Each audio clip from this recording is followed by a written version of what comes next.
Hello friends, Yanni here. Welcome back to Raw and Recovery. It's been a while.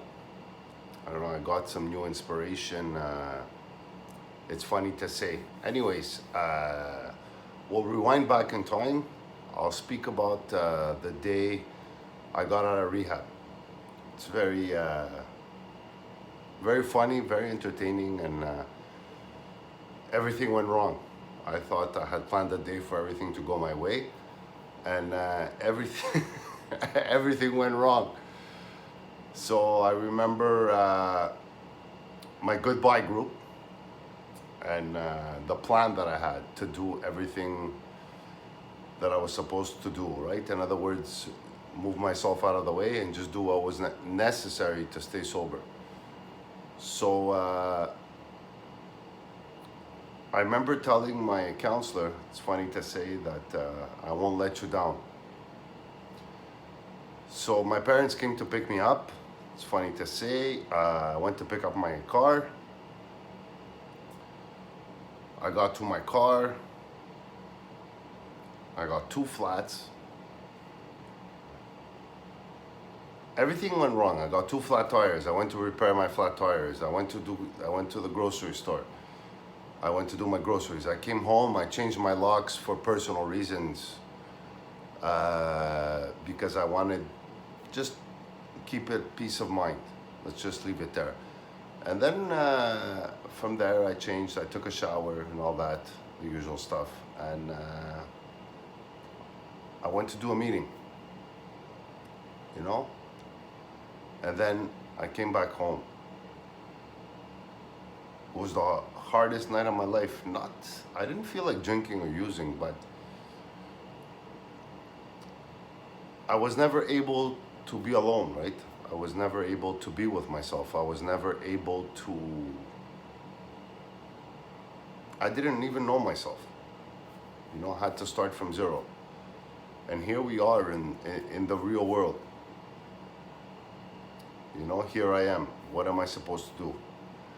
Let me tell you, there was a lot of prayer and meditation. There was a lot of prayer to help me get through that. It was really, really tough for me. We're dating back, it was January 30th, 2017. You know? And the good news is that, you know what? I went to bed sober and I woke up sober. That was fucking awesome, you know, waking up. Actually waking up at 7:30 in the morning, you know, making my coffee.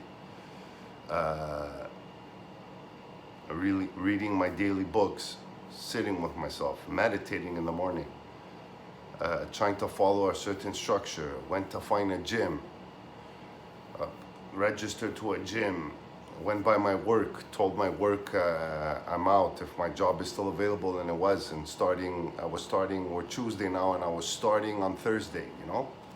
And I remember working on what's my intention, because at the time and still today, I work in the restaurant business. I'm a waiter, right? And there was alcohol there, so I wasn't even sure. And I still remember working with my counselor on what's my intention. Why am I going to work, right?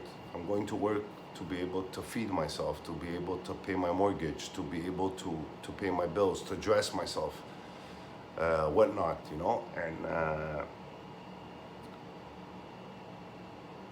it was funny. It was funny that day. I didn't know what to do with myself. I called my sponsor. I spoke to my sponsor. What am I supposed to do? Where are we supposed to go?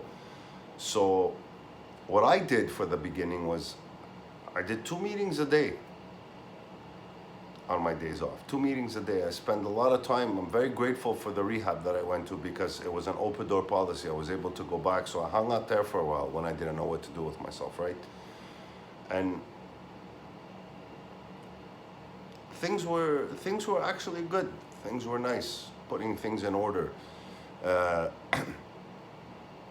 know, finally, I was trying to be a good person. You know, meal prep 3 times a day. But going back, you know, I didn't believe in myself. You know, all the odds for starters, you know, were against me. All the odds. Nobody thought I would be able to do this. And look at me today. You know, I'm doing it. I'm really doing it. I was inspired.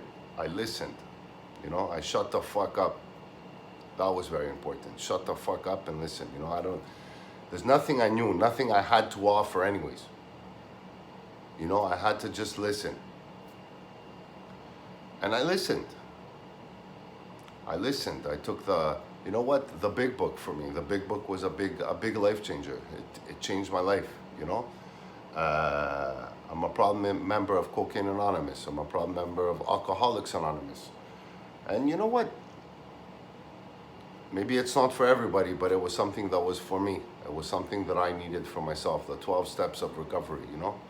And it's funny, like in my journey, I'm gonna say the pros, the cons, my thoughts, my patterns, what I did, what I learned from doing the mistakes, you know, how long it took me to go see my family, how long it took me to see my buddies, my friends.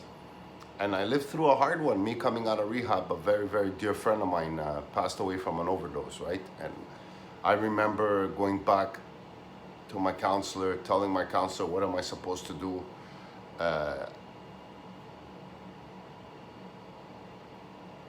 You know, I think about him every day.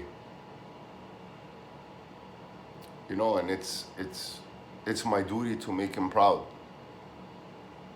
I took it on as a duty, so he can, you know, be proud of me. And it's big because, you know, I think about him every day. I talk to him often. You know, I have his picture in my car. And every time I'm down, or every time I'm overwhelmed, or every time things don't go my way, you know, that ego, I talk to him. I talk to him a lot. And, you know, even again, I want to tell him, you know who you are, my boy. I love you. I love you very much. And I listened back to my friend. I listened to my counselor. You know, I sent a big bouquet of flowers, and I didn't go to the funeral because I was asked not to go because maybe it was gonna be too overwhelming for me. And today I look back, and you know what? Thank you that I listened. Thank you. Maybe I wouldn't be here today, right? You know, we have this second wave happening. A lot of my friends are relapsing. A lot of people I know are relapsing. Addictions at a big high, you know, and I'm just throwing all this content out there to try to help people. You know what I mean? Don't be afraid to reach out. Raw in Recovery, Yanni. You know, I'm here for you guys. And that's it. I don't have much to say. I just wanted to throw this out there. And, you know, I've been actually dumb not throwing more content out there. So, you know, it's stuff I'm gonna start doing more on a regular basis. I want to thank you for tuning in, and I love you guys. Thanks a lot.